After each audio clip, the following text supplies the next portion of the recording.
Hi friends, अगर आप हमारे वीडियो को सबसे पहले देखना चाहते हैं तो अभी हमारे चैनल को सब्सक्राइब करें और बेल आइकन दबाएं। नमस्कार दोस्तों, माइंड द न्यूज में आपका एक बार फिर से स्वागत है। तो आप सब जानते ही हैं कि देश की सीमा पर चीन और भारत के सैनिक आमने सामने खड़े हुए हैं। वहीं चीनी बीमारी भी भारतवासियों के लिए सिरदर्द बनी हुई है। ऐसे में दोस्तों, आपके लिए एक बहुत बड़ी खुशखबरी निकलकर सामने आई है। दुनिया देखती रह गई और भारत ने रच दिया इतिहास, बना डाली कोरोना को मारने की दवाई।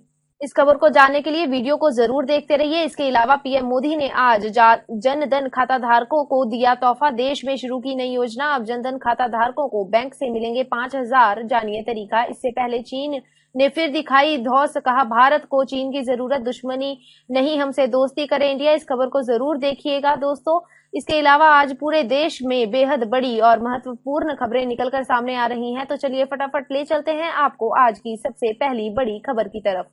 दोस्तों, वीडियो को आखिर तक जरूर देखिएगा ताकि आपसे एक भी महत्वपूर्ण और काम की खबर छूट ना जाए। साथ ही वीडियो को एक लाइक जरूर करें। लेकिन सबसे पहले आपको एक बार चीनी बीमारी से संक्रमित लोगों का आंकड़ा बता देते हैं। पिछले 24 घंटे में कोरोना से 13,699 नए मामले सामने आए हैं, जिसके बाद अब देश में 4,25,282 केस हो चुके हैं।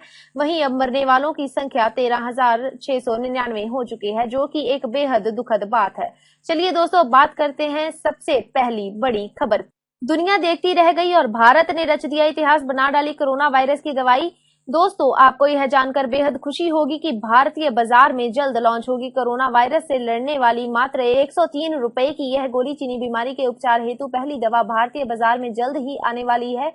भारत की कंपनी ग्लेनमार्क फार्मास्यूटिकल्स को कोरोना वायरस के लिए एंटीवायरल दवा फेविपिराविर बनाने और मार्केटिंग की मंजूरी दे दी चुकी है।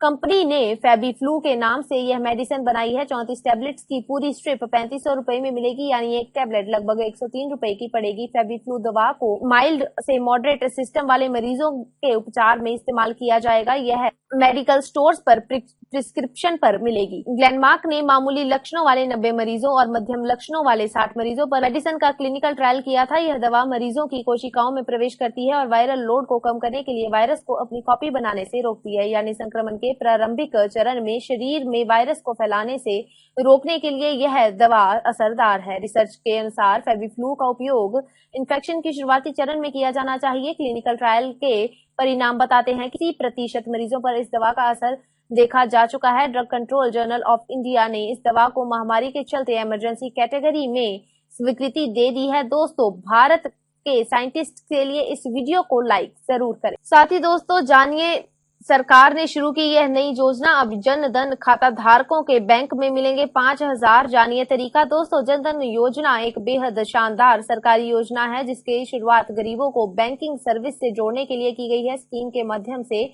सरकार गरीबों को ढेर सारी दूसरी योजनाओं के बेनिफिट देती है। उदाहरण के लिए, कोरोना लॉकडाउन में आर्थिक सहायता के लिए सरकार ने महिला जनधन खाता धारकों को 500 रुपए की 3 किश्तों से मदद की थी। 20,000 करोड़ से अधिक महिलाओं को इससे फायदा मिला था। सरकार जून के बाद भी यह पैसा देना जारी रख सकती है। इसी योजना के जरिए अब और एक फायदा मिल सकता है, जिसमें 5,000 तक के ओवरड्राफ्ट की सुविधा उपलब्ध है, यानी आप जरूरत के समय बतौर लोन 5,000 रुपए तक अपने जनधन खाते से निकाल सकते हैं। हालांकि इसके लिए आपको कुछ बातों का ध्यान रखना होगा।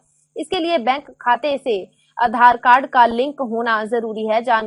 जानकारी के लिए आपको बता दें कि अगर एक खाता धारक ने जनधन खाते को आधार कार्ड से लिंक करवाया हुआ है तो वह ओवरड्राफ्ट की सुविधा ले सकता है, और अगर उसका आधार कार्ड बैंक खाते से लिंक नहीं है तो उसे इस सुविधा का फायदा नहीं मिलेगा। इस ओवरड्राफ्ट की सुविधा के लिए आप अपने बैंक में जाकर जनधन ओवरड्राफ्ट फॉर्म भरकर जमा करवा दें। इसके बाद कुछ दिनों में आपके बैंक अकाउंट में सरकार की तरफ से 5,000 का लोन दे दिया जाएगा। साथ ही जानिए दोस्तों, चीनी विशेषज्ञों ने चीनी प्रधानमंत्री को दी चेतावनी। कहा, भारत करे हमला। भारत और चीन के बीच सीमा पर तनाव बना हुआ है, जो किसी भी समय युद्ध में बदल सकता है। इसी बीच एक बड़ी खबर सामने आ रही है कि चीनी विशेषज्ञों ने राष्ट्रपति जिनपिंग को एक सलाह दी है कि वह भारत के साथ सीमा पर तनाव पैदा ना करे, क्योंकि इसका लाभ अमेरिका उठा सकता है। बीसीसी की एक रिपोर्ट के मुताबिक अगर चीन भारत पर हमला करता है तो साउथ चीन की ओर से अमेरिका उस पर हमला कर सकता है। इसीलिए चीन को भारत के साथ तनाव पैदा नहीं करना चाहिए, क्योंकि इसका सीधा लाभ अमेरिका को हो सकता है। हालांकि भारतीय सेना के हाथों पिटने के बाद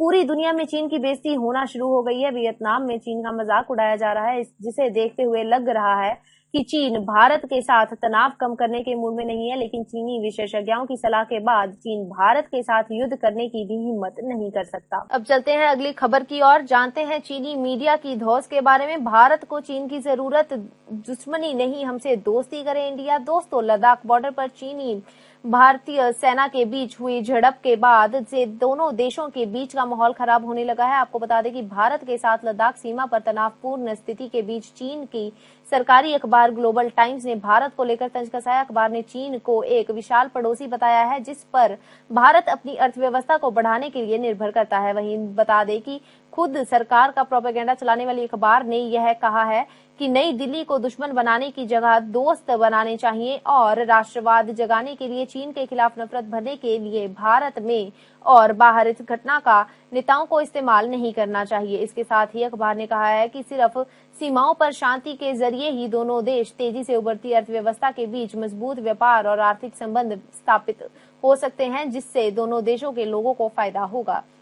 दोनों देशों को अपनी शक्ति के हर संभव प्रयास करना चाहिए कि सीमा पर हालिया घटना जैसा कुछ ना हो, जिससे द्विपक्षीय संबंध खराब ना हो। गौरतलब है कि अप्रत्यक्ष रूप से अमेरिका और दूसरे पश्चिमी देशों पर निशाना साधते हुए ग्लोबल टाइम्स ने कहा है कि नई दिल्ली को तीसरे देश उकसाने का शिकार बनकर विवाद को कूटनीतिक युद्ध में बदलने या सीमा पर उकसावे से बचना चाहिए। साथ ही जानिए दोस्तों, चीन से तनाव के बीच रक्षा मंत्री राजनाथ सिंह रूस के लिए हुए रवाना। चीन के ऊपर होगी वार्ता। चीन से तनाव के बीच रक्षा मंत्री राजनाथ सिंह रूस के लिए रवाना हो गए हैं। वह मॉस्को में आयोजित विजय दिवस परेड में शिरकत करने के लिए 3 दिवसीय यात्रा पर रवाना हुए हैं। यह परेड द्वितीय विश्व युद्ध में जर्मनी पर सोवियत की जीत की 75वीं वर्षगांठ के उपलक्ष्य में आयोजित हुई है। बताया जा रहा है कि रक्षा मंत्री के इस दौरे से भारत रूस और राजनीतिक साझेदारी और गहरी होगी। वहीं रक्षा मंत्री का यह दौरा भारत और चीन के बीच बढ़ते सीमा पर तनाव के गतिरोध के मध्य भी हो रहा है। वहीं रूस के विदेश मंत्री सेर्गेई लावरोव 23 जून को रूस भारत चीन त्रिपक्षीय विदेश मंत्री वार्ता की मेजबानी करने वाले हैं। ऐसे में देखा जा रहा है कि मॉस्को भारत और चीन के बीच बड़े तनाव के दौरान एक बड़ा खिलाड़ी बनकर सामने आ रहा है और मध्यस्थता की कोशिश में लगा हुआ है। पिछले कुछ सप्ताह से मॉस्को नई दिल्ली के साथ वार्ता करने में लगा हुआ है। चीन के साथ बीते कुछ वक्त में रूस के रिश्ते काफी सुधरे हैं, क्योंकि अमेरिकी प्रतिबंधों के बीच चीन उससे व्यापार करता रहा। अब चलते हैं अगली खबर की ओर दोस्तों। कोरोना लॉकडाउन गरीब प्रवासी मजदूरों के से किराया बिल्कुल नहीं लिया जाए, सुप्रीम कोर्ट ने प्रवासी मजदूरों के हालात पर संज्ञान लेते हुए केंद्र सरकार, राज्य सरकार और केंद्रीय शासित प्रदेशों को नोटिस जारी किया था, जिसमें उसने पूछा था कि सरकार ने प्रवासी मजदूरों की स्थिति को ठीक करने के लिए क्या क्या किया है। सुप्रीम कोर्ट के जस्टिस अशोक भूषण, जस्टिस कृष्ण कौल की एक बेंच ने इस मामले में सुनवाई की। सुनवाई के दौरान केंद्र सरकार समेत कई राज्य सरकारों ने अदालत में अपना पक्ष रखा। सुनवाई के बाद सुप्रीम कोर्ट ने प्रवासी मजदूरों की सहायता करने के लिए निर्देश जारी किए, जिसमें अब हर सरकार को मानना होगा, जिसके तहत अब किसी भी प्रवासी मजदूर से ट्रेन या बस का किराया ना लिया जाए। रेलवे का किराया 2 राज्य सरकारों के बीच शेयर किया जाए और प्रवासी मजदूरों से ना लिया जाए। जब भी राज्य सरकार ट्रेन की मांग करे तो रेलवे उन्हें ट्रेन उपलब्ध करवाए। ट्रेन यात्रा के दौरान स्टेशन से ट्रेन के चलने पर राज्य सरकारें यात्रियों को खाने और पीने की व्यवस्था करें। रेलवे मजदूरों को यात्रा के दौरान खाना पीना मुहैया कराया जाए। बसों में भी मजदूरों को खाने और पीने के लिए दिया जाए। राज्य सरकार यह सुनिश्चित करे कि पंजीकरण के बाद प्रवासी मजदूरों को जल्द से जल्द सुविधा मुहैया करवाई जाए और जो प्रवासी मजदूर सड़कों पर पैदल सफर करते दिख रहे हैं, स्थानीय प्रशासन उन्हें खाने पीने की व्यवस्था करे और उन्हें शेल्टर होम में ले जाए। दोस्तों, आपकी कोर्ट के इस फैसले पर क्या राय है, हमें कमेंट करके जरूर बताएं। दोस्तों, चलते हैं अगली बड़ी खबर की ओर। LAC पर अचानक आक्रामक हुई चीन, लड़ाकू विमान भर रहे हैं उड़ान। भारत ने लद्दाख में सीमा पर चीन की पुलिसिंग लिबरेशन आर्मी एयरफोर्स की असामान्य मूवमेंट का पता लगाया है। वायुसेना प्रमुख air chief marshal RKS Bhadauria ने कहा है कि चीन की किसी भी चालबाजी का जवाब देने के लिए भारत वायुसेना भी पूरी तरह से तैयार है और इसके लिए रणनीति भी बना ली गई है। साथ ही जानिए, भारतीय वायुसेना के मिराज मिराज 2000 और सुखोई Su-30 MKI विमान को चीन के J-10, J-11 और Su-27 लड़ाकू विमानों पर बढ़त हासिल कर चुके हैं। चीन ने भारत से लगी सीमा पर इन्हीं विमानों को तैनात किया है। भारत मिराज 2000 और Su-30 ऑल वेदर मल्टीरो विमान है, जबकि चीन का J-10 ही ऐसी योग्यता रखता है। साथ ही में जानते हैं कि बिहार में ग्रेजुएट के लिए निकली यह सरकारी नौकरी, सैलरी 45,000, जल्द ही करे आवेदन। दोस्तों, बिहार में ग्रेजुएट के लिए कई पदों पर नौकरियां निकाली गई हैं। इसके लिए urban development and housing department Bihar notification भी जारी कर चुके हैं। इच्छुक उम्मीदवार इस पदों के लिए आवेदन कर सकते हैं। Urban development and housing department Bihar notification के मुताबिक उम्मीदवार 29 जून तक आवेदन कर सकते हैं। इन पदों पर आवेदन करने के लिए उम्मीदवार को किसी भी मान्यता प्राप्त स्थान से ग्रेजुएट होना चाहिए। दोस्तों, विभाग है urban development and housing department Bihar. इन पदों पर चयन मेरिट से होगा। दोस्तों, अधिक जानकारी के लिए आप urban.bih.nic.in साइट पर जानकारी ले सकते हैं। साथ ही जानिए दोस्तों, रेलवे रिक्रूटमेंट 2020 के बारे में। रेलवे में अप्रेंटिस ने 95 पदों पर वैकेंसी है। 10वीं पास भी कर सकते हैं आवेदन। उत्तर मध्य रेलवे में वैकेंसी निकली हुई है। इस भर्ती के तहत stenographer, Hindi, fitter, electrician, welder, painter समेत अप्रेंटिस के 196 पदों पर आवेदन प्रक्रिया जारी की गई है। इन पदों पर आवेदन की अंतिम तिथि अब काफी नजदीक आ चुकी है।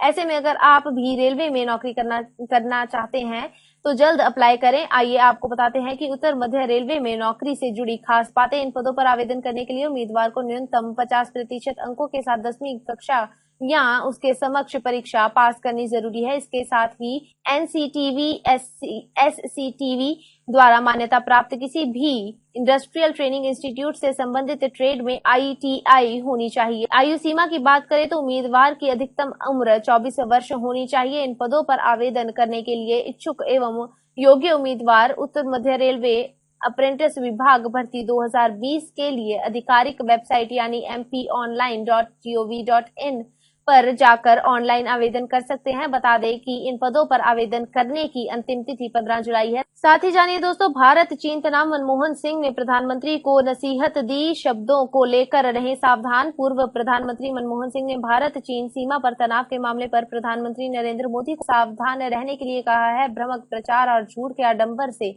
सच को नहीं दबाया जा सकता। मनमोहन सिंह ने गलवान घाटी में भारत चीन की सेना में हुई हिंसक झड़प पर बयान जारी करते हुए लिखा है कि हम सरकार को आगाह करेंगे कि भ्रामक प्रचार कभी भी कूटनीति और मजबूत नेतृत्व का विकल्प नहीं हो सकता।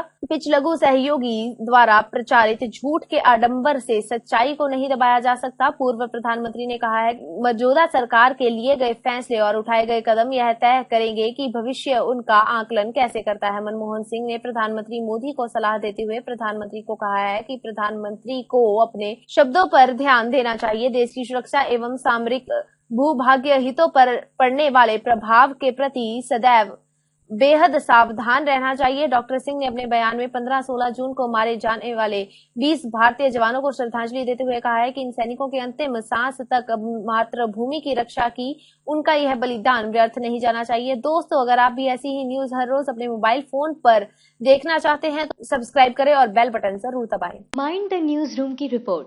Thank you for watching our video. अगर आपको हमारी वीडियो पसंद आई हो तो इसे लाइक जरूर करें और हमारे चैनल को सब्सक्राइब करना ना भूलें।